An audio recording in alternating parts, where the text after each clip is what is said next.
माई मुद्रा Fincorp limited ये company अपना आईपीओ लेकर आ रही है। एसएमई कैटेगरी में अपना आईपीओ लेकर आ रही है। जानते हैं इस कंपनी के बारे में एंड इसके आने वाले आईपीओ के बारे में। कहीं मत जाइए, चैनल को सब्सक्राइब कर लीजिए। सबसे पहले जानते हैं इस कंपनी के बारे में। माई मुद्रा फिनकॉर्प लिमिटेड ये कंपनी एक दिल्ली बेस्ड कंपनी है। 2013 से इस बिजनेस में है एंड ये company banks and financial institutions को हेल्प करती है लोन देने में। ये company banks and financial institution की चैनल पार्टनर है एंड इसके लिए एक वर्ड यूज होता है डीएसए। इसको हम बोलते हैं डायरेक्ट सेलिंग एजेंट। बेसिकली ये company banks and financial institutions को लोन डिसबर्स करने में हेल्प करती है। अब इस कंपनी ने एक सिग्निफिकेंट साइज अचीव कर लिया है, तो इस कंपनी ने अपना बिजनेस बढ़ाने के लिए अपने अंडर भी बहुत सारे डीएसएस अपॉइंट कर लिए हैं एंड इनको हम बोलते हैं सब डीएसएस, सब एजेंट्स। तो अब ये कंपनी दो तरह से काम करती है। एक तो ये कंपनी खुद लोन डिसबर्स करने में हेल्प करती है एंड दूसरी जो ये इस कंपनी के चैनल पार्टनर्स हैं वो इस कंपनी की हेल्प करते हैं लोन डिसबर्स करने में। एंड अगर हम बात करें इस कंपनी की रेवेन्यू की, तो बेसिकली वो कमीशन की फॉर्म में होती है। जो भी ये company banks and financial institution को हेल्प करती है लोन डिसबर्स करने में, उसके बदले इस कंपनी को कमीशन मिलता है।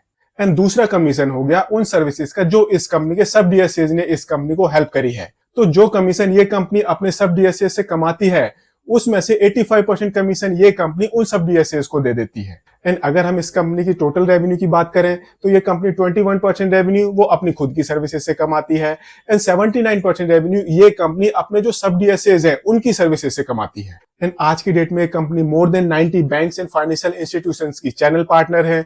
10,000 से ज्यादा इस कंपनी ने लोन्स डिसबर्स करवाए हैं। 10,000 करोड़ रुपीस से ज्यादा के इस कंपनी ने लोन डिसबर्स करवाए हैं। एंड अब ये कंपनी अपना आईपीओ लेकर आ रही है। आईपीओ पर्पस से इस कंपनी ने अपने आप को 125.31 करोड़ रुपीस की वैल्यूएशन दी है। एंड जो ये बिजनेस होता है ये एक किस्म से एसेट लाइट बिजनेस माना जाता है। बेसिकली आप क्या करते हो, आप बैंक्स एंड फाइनेंशियल इंस्टीट्यूशंस की हेल्प करते हो लोन डिसबर्स करने में एंड बीच में आपको कमीशन मिलता है। तो यहाँ पर आपको थोड़े बहुत लैपटॉप एंड ऑफिस इंफ्रास्ट्रक्चर चाहिए, आपको कोई हैवी मशीनरी नहीं लगानी है। अच्छा बिजनेस मॉडल है, एसेट लाइट बिजनेस मॉडल है। अब देखते हैं दैट जो ये इस कंपनी के फाइनेंशियल्स हैं वो इस कंपनी के बारे में क्या बताते हैं। ये एक एसेट लाइट बिजनेस मॉडल है, तो सबसे पहले हम इस कंपनी के एसेट्स ही देखते हैं। मार्च 2022 में इस कंपनी के टोटल एसेट्स थे 9 करोड़ रुपीस के आसपास। अगले साल ये बढ़कर 14 करोड़ रुपीस को क्रॉस कर गए हैं, ऑलमोस्ट 15 करोड़ रुपीस को हिट करने वाले थे। एंड मार्च 2024 में इस कंपनी का total asset base 30 crore rupees को क्रॉस कर गया है। ऐसे ही अगर हम इस कंपनी की रेवेन्यू देखें, इसको आपको प्रेडिक्ट करने के लिए ज्यादा मेहनत नहीं करनी पड़ेगी। हम सबको पता है that banks and financial institutions की लोन बुक ग्रो होती जा रही है, तो इस कंपनी की रेवेन्यू भी बढ़ रही होगी एंड वो हमें दिख रहा है। मार्च 2022 में इस कंपनी की रेवेन्यू थी 28 करोड़ रुपीस की। अगले साल ये 53 करोड़ रुपीस को क्रॉस कर गई है एंड मार्च 2024 में इस कंपनी की टोटल रेवेन्यू ये 71 करोड़ रुपीस को क्रॉस कर गई है। एंड ये एक प्रॉफिट मेकिंग कंपनी है, हर साल प्रॉफिट कमा रही है पिछले 3 सालों में। एंड मार्च 2022 में इस कंपनी ने प्रॉफिट कमाया था सिर्फ 47 लाख रुपीस का। अगले साल इस कंपनी का प्रॉफिट बढ़कर 3 करोड़ 47 लाख रुपीस तक पहुंच गया है एंड मार्च 2024 में इस कंपनी का टोटल प्रॉफिट ये 8 करोड़ 36 लाख रुपीस तक पहुंच गया है। एंड ये कंपनी पिछले 2 सालों से एक कैश फ्लो पॉजिटिव कंपनी है। मार्च 2022 में इस कंपनी ने अपने ऑपरेशन से नेगेटिव कैश जनरेट किया था सिर्फ 4 लाख रुपए का। अगले साल इस कंपनी ने अपने ऑपरेशन से पॉजिटिव कैश जनरेट किया है 1 करोड़ 36 लाख रुपए का। एंड मार्च 2024 में इस कंपनी ने अपने ऑपरेशन से 1 करोड़ 76 लाख रुपीस का कैश जनरेट किया है। एंड इस कंपनी की बुक्स में आज की डेट में 9.64 करोड़ रुपीस की बोरोइंग है। ये थोड़ी सी ज्यादा है इस कंपनी के कैश फ्लो के पॉइंट ऑफ व्यू से। एंड अगर हम इस कंपनी के मार्जिन्स की बात करें तो ये कंपनी 17.82% के एबिटा मार्जिन्स पर ऑपरेट कर रही है, 11.76% के पैट मार्जिन्स पर ऑपरेट कर रही है, 45.98% की इस कंपनी की रिटर्न ऑन इक्विटी है एंड 66.20% की इस कंपनी की रिटर्न ऑन कैपिटल एम्प्लॉयड है। एंड अब इस कंपनी को पैसे चाहिए बिकॉज इस कंपनी को अपना डेट कम करना है एंड थोड़े बहुत इक्विपमेंट्स बाय करने हैं। एंड जो ये कंपनी है इस कंपनी का टोटल आईपीओ साइज है 33.26 करोड़ रुपीस का। 104 रुपीस से 110 रुपीस का प्राइस बैंड है। 1200 शेयर्स का लॉट साइज है। इस हिसाब से जो आपकी मिनिमम इन्वेस्टमेंट होगी ये होगी 1,32,000 रुपीस की। 5 सितंबर को आईपीओ ओपन होगा, 9 सितंबर को आईपीओ क्लोज हो जाएगा एंड 12 सितंबर को इस कंपनी की लिस्टिंग होगी।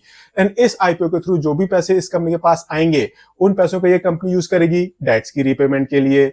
ये कंपनी डिजिटल इंफ्रास्ट्रक्चर को भी इंप्रूव करेगी एंड कुछ पैसे यूज होंगे जनरल कॉर्पोरेट पर्पजेस के लिए, आईपीओ से रिलेटेड एक्सपेंसेस के लिए।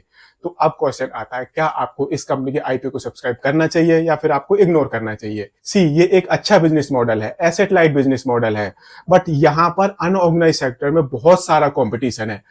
आज की डेट में बहुत सारे बैंक्स एंड फाइनेंशियल इंस्टीट्यूशन के डीएसएज हैं, एंड ये एक एसएमई आईपीओ है। एसएमई आईपीओ में आपको लॉन्ग टर्म इन्वेस्टमेंट के पॉइंट ऑफ व्यू से थोड़ा सा दूर ही रहना चाहिए। आप इस कंपनी में लिस्टिंग गेन के पॉइंट ऑफ व्यू से थोड़ा बहुत अपना लक आजमा सकते हैं, but long term investment point of view से आई वुड से बेटर कंपनियां मार्केट में ऑलरेडी अवेलेबल हैं। बिकॉज एक कंपनी जो एसएमई सेगमेंट में ऑपरेट कर रही है उसके लिए थोड़े से डिफरेंट रेगुलेशंस होते हैं, रिलैक्स रेगुलेशन होते हैं। ऑन दी अदर हैंड, अगर कोई कंपनी मेन लाइन सेगमेंट में ऑपरेट कर रही है तो वहां पर उस कंपनी को स्ट्रिक्ट कंप्लायंसेस फॉलो करनी पड़ती है। हालांकि फ्रॉड दोनों केसेस में होते हैं, बट एसएमई कंपनीज में फ्रॉड होने के चांसेस थोड़े से ज्यादा होते हैं, एंड यहां पर जो इन कंपनीज का बिजनेस मॉडल होता है वो काफी जल्दी चेंज होता है। सो मैं इस कंपनी के आईपीओ को सब्सक्राइब नहीं करने वाला। आप अपना डिसीजन थोड़ा सा सोच समझ कर लें, एंड अगर आपको यह वीडियो पसंद आया हो तो इसको लाइक शेयर जरूर करें एंड चैनल को सब्सक्राइब करें। Thank you.